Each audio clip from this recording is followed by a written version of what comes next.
Hello, welcome to Evangelistic Apologetics, an introduction to systematic Christian worldview.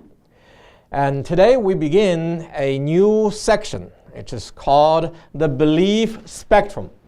In our big system of study, we first studied about philosophy, about the four branches of philosophy, how to know what is there, and what should I do, and why do I do this? And that's the four questions of philosophy. And from there, we derived the arguments for the existence of God, and then we derived the standard of truth and used that to measure creationism, which means it could be true.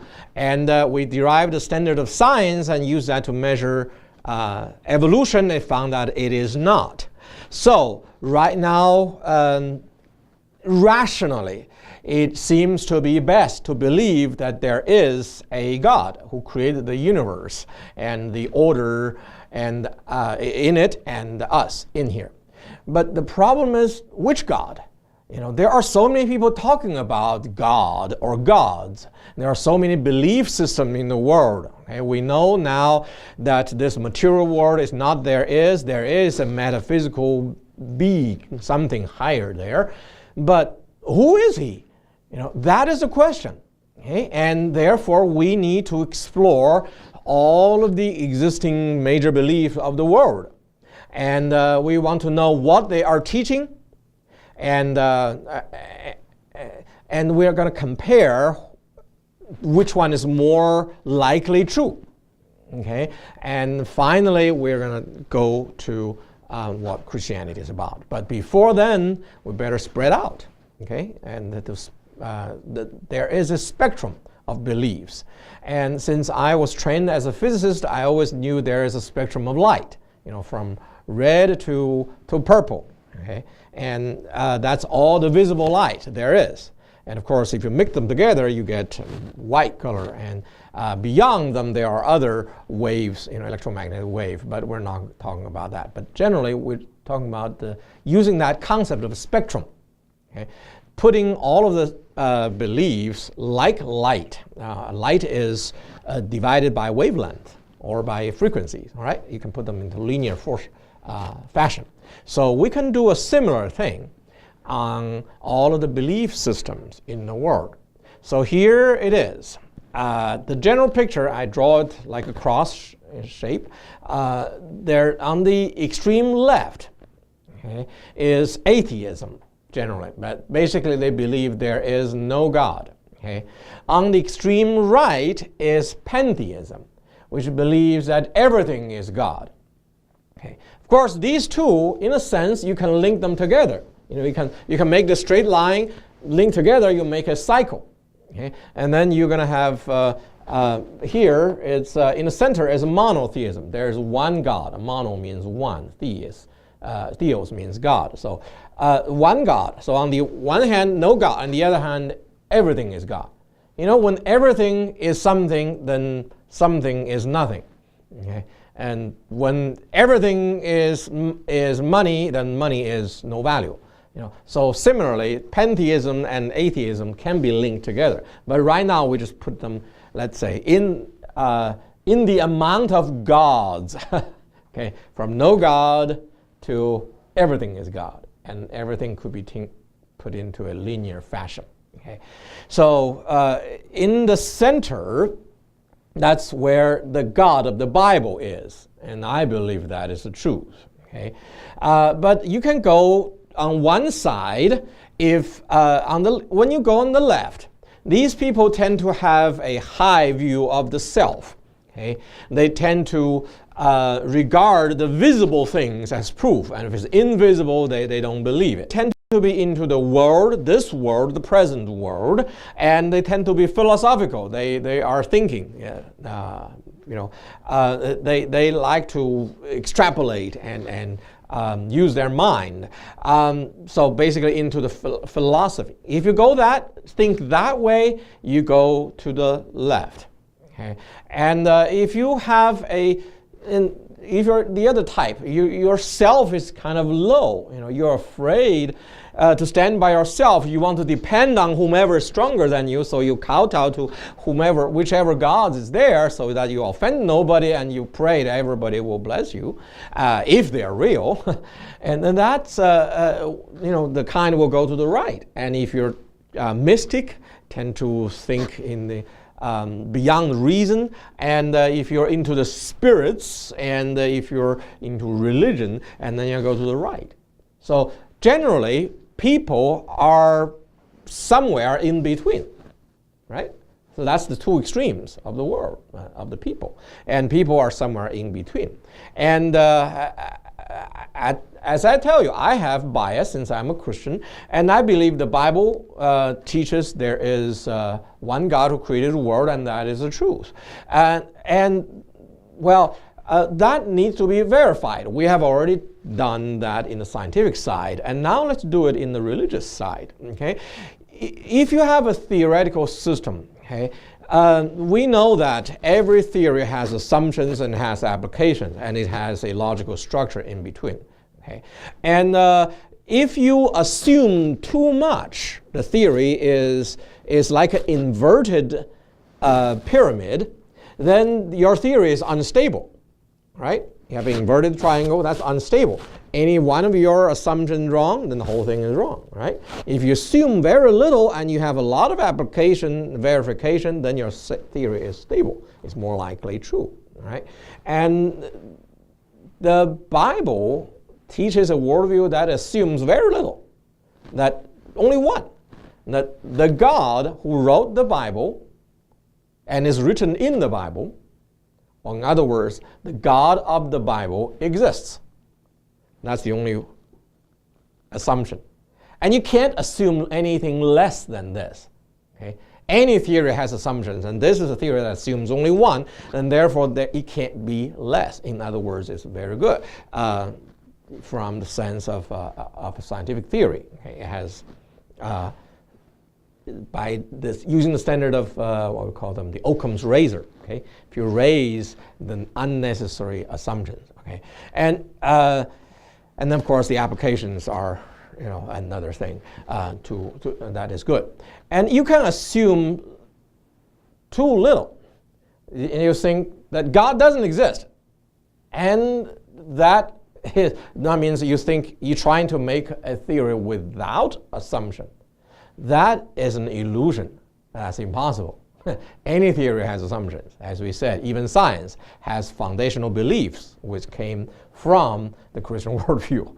Okay, so you cannot have theory without assumption. So if you want to assume less than the biblical worldview, okay, that God doesn't exist, and you think you can make a theory without assumption, then you're deluding yourself. Okay, but that's generally the idea of the leftist. They assume fewer than what is necessary.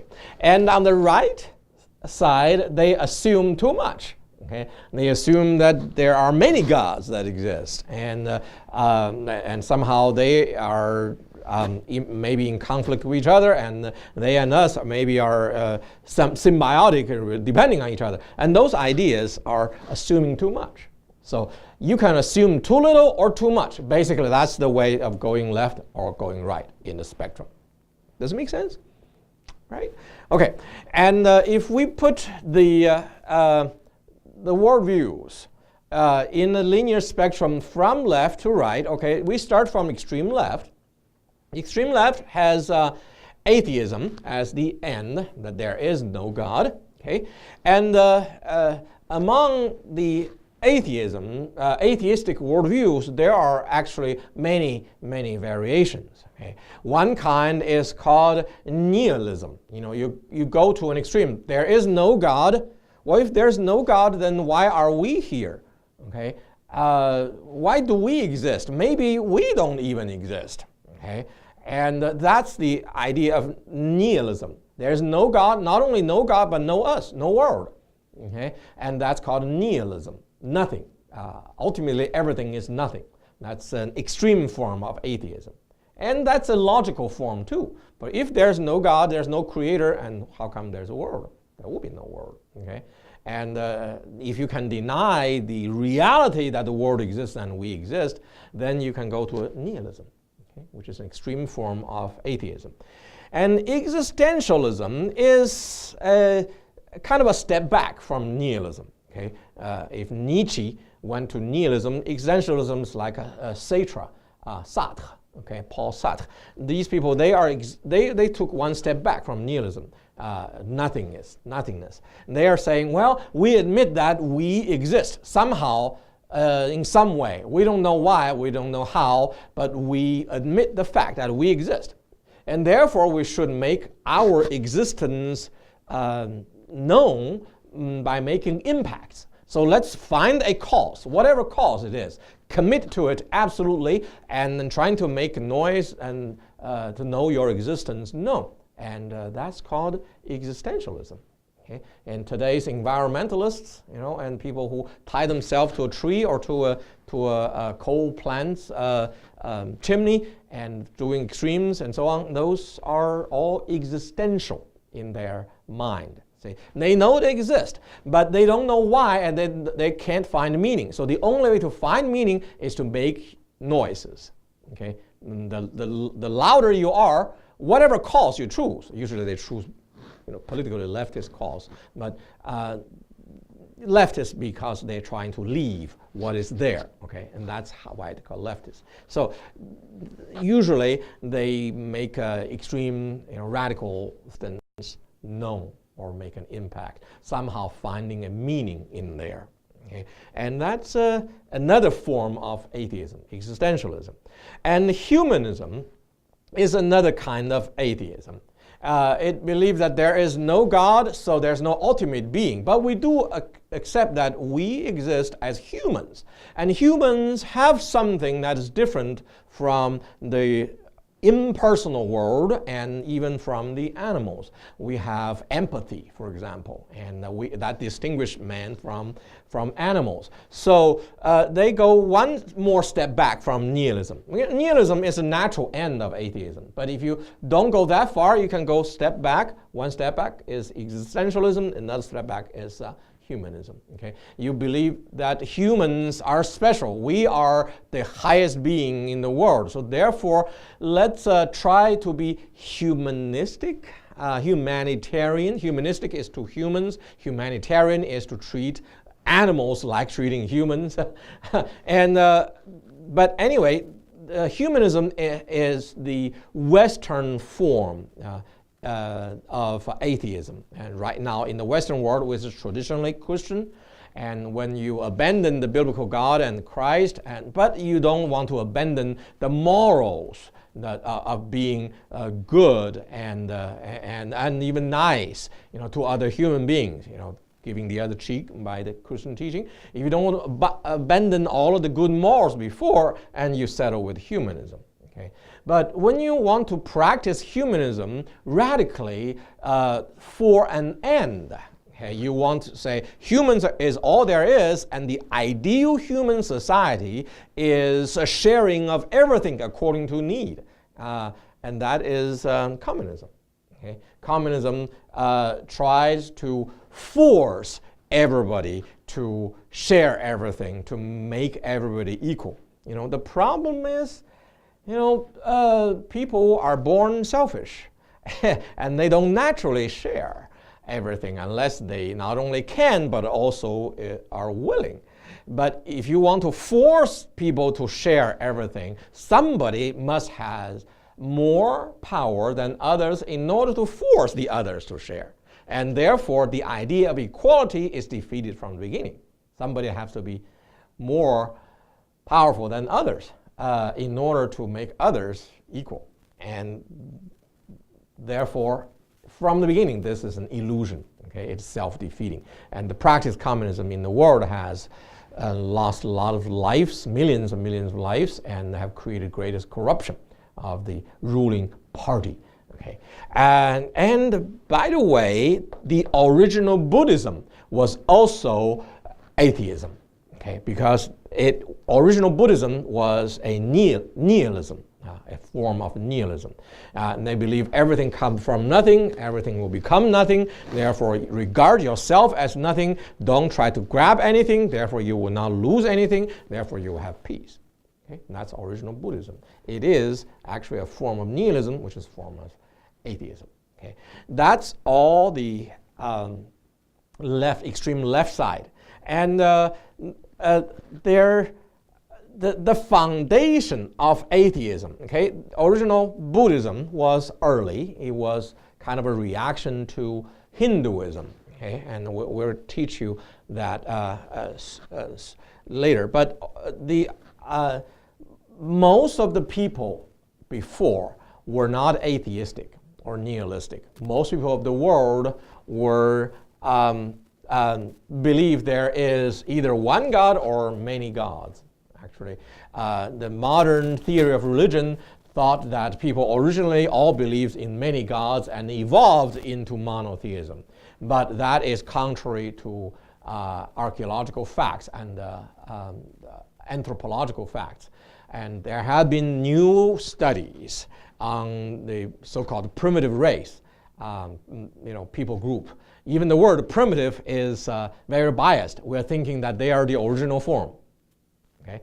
Actually, they are the result of devolution. Okay? They are not original, they are actually developed. The original form is actually monotheism. That's the newest evidence of anthropology and archaeology. You can check those books. But anyway, most of the people in the ancient time believed in God or gods. Okay? And the very few people believing there's nothing, okay, like original Buddhism. But the modern big wave of atheism is based on a scientific foundation. Okay? So the foundation of atheism, or rather scientific foundation of atheism, is actually from Newtonian physics. Okay? It has a scientific foundation. Okay? Newtonian physics came from Sir Isaac Newton, okay, who was himself a Christian, okay, in Worldview. And he developed a great math and physics. He was one of the inventors of calculus. And he found out the three laws of Newtonian laws, and he also, of mechanics, three laws of mechanics, and he also found the law of gravity.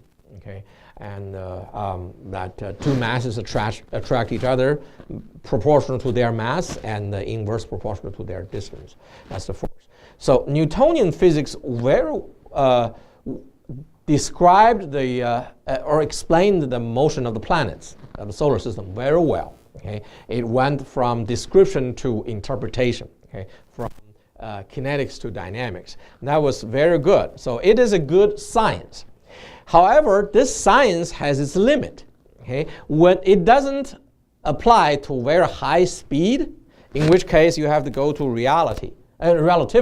Okay? And it doesn't apply to microscopic size when it's atomic level. In that case, you have to go to quantum mechanics. Those are modern physics. Okay? But the kind of proto-modern physics is Newtonian physics.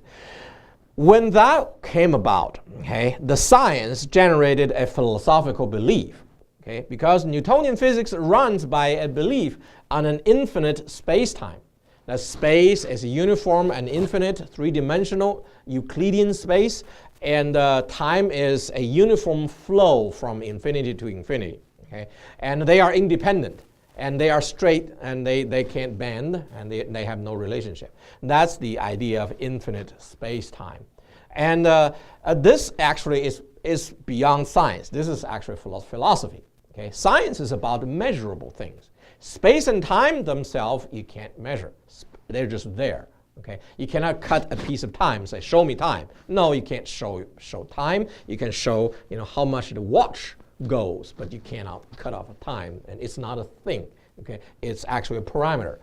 And that goes to philosophy. And the idea of infinite space-time generates the idea of, maybe the universe was eternal, Okay. See, at the time of Newton, they believed that like the planet, the solar system, it has a science of design. Because how come that all of them appear on the same plane, rotating, revolving, and all have a spin? Well, except one, Venus, which is upside down. Everything else is in the spinning up. Okay? And have a science of design. And even the distance has a proportion to an integer squared. It's very strange. Till now, it hasn't been explained, the Bode's law. Okay. But anyway, it has a science of design. So they believe Newton and a group of intellectual people like Thomas Jefferson, one of the founders of this country, they all believe that there must be a God to create this world as a designer, and he must give a first push. Okay? And with that, after that, he can stay outside of the universe and let it run by natural laws, like a clock. Okay? And that's the idea of deism. Okay? And deism does not depend on the eternal universe, but played with it. Maybe, since there's infinite space and time, maybe the universe, that's the matter in the space and time, maybe that is infinite too. However, there still needs to be an initial push, the first push. And that's where the deist stops. They still believe in God, God's existence and creation, but he just doesn't get involved ever since.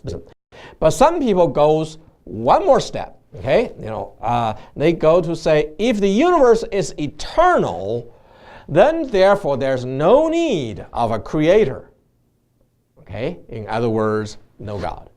Okay, so they go from science to philosophy to metaphysics, which is actually it's a branch of philosophy, but it has religious tones. Okay, what is there? Metaphysics answers what is there. Is there a God? Okay, is there a universe, etc. Are we there? So metaphysics. The eternal universe, it's a metaphysical belief that has religious and philosophical religion, you may call that. So when you go to that step, a step above, and then you go to a real religion, atheism. Okay? And deism observe the science of design. They know that you need a first push. Atheism, they don't believe there is design. They believe things can evolve from simpler to more complex.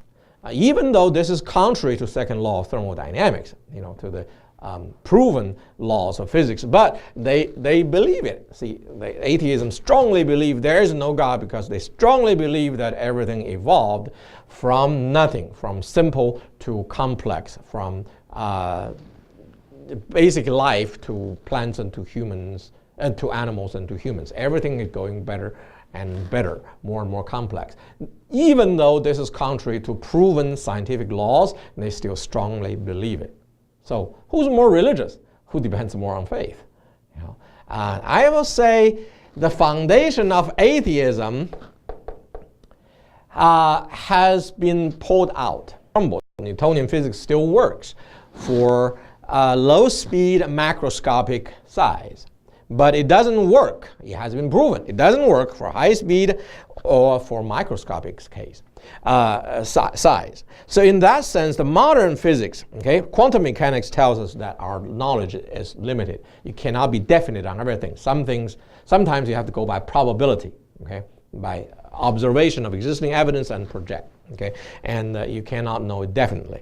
So that's quantum mechanics. But relativity gives us very strong religious connotations, because relativity proves that there is finite space-time, okay, and the universe is not like parallel, lines that do not meet in Euclidean geometry. They're like tilted lines, and they will meet somewhere.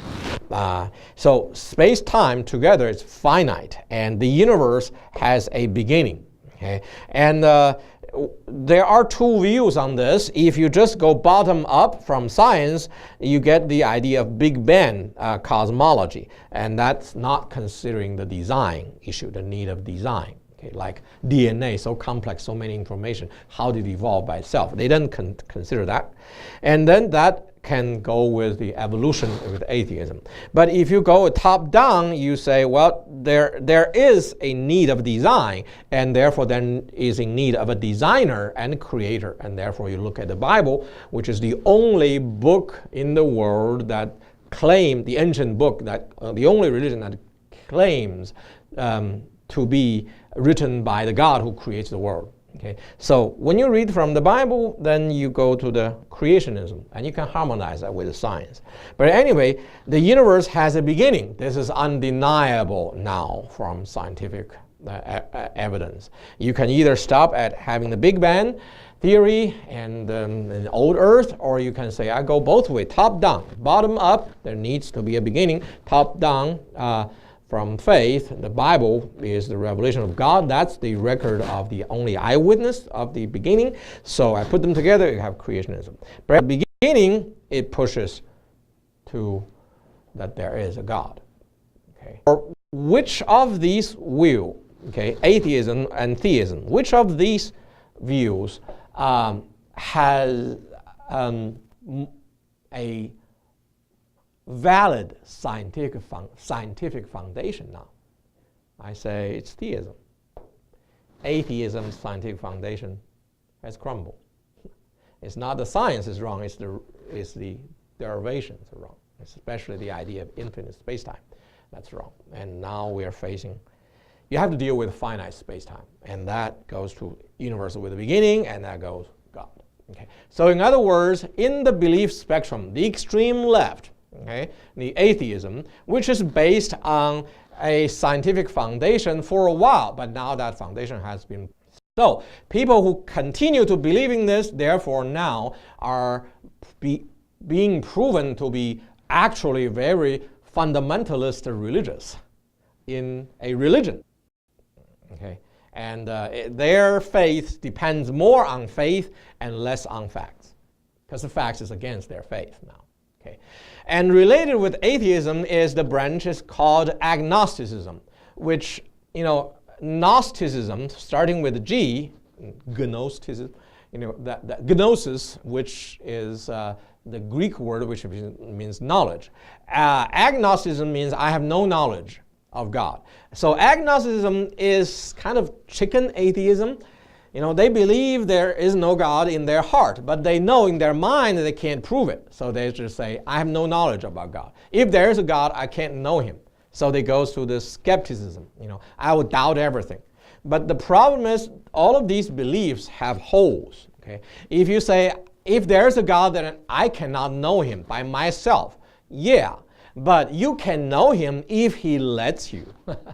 Right? Your hands is finite, you cannot reach to heaven, but God is infinite, he can reach down. Okay? So in that case, with the revelation from above, like the Bible, then you can know about God. So that agnosticism is, it logically does not stand. It's just chicken atheism. Okay? And the skepticism say, I will doubt everything, but why don't you doubt whether or not you should be skeptic on everything? How about this? Should you be skeptic on everything? How about be skeptic on this saying? Okay, and you cannot be. You have to, right? And therefore, that falls on the self. Naturalism, materialism are all derivations of agnosticism. So that is basically the left side of the belief spectrum, and we have proven now that it is more of a religion than science, and it is. Based on faith rather than facts. Theism actually is stronger. So praise God. Amen.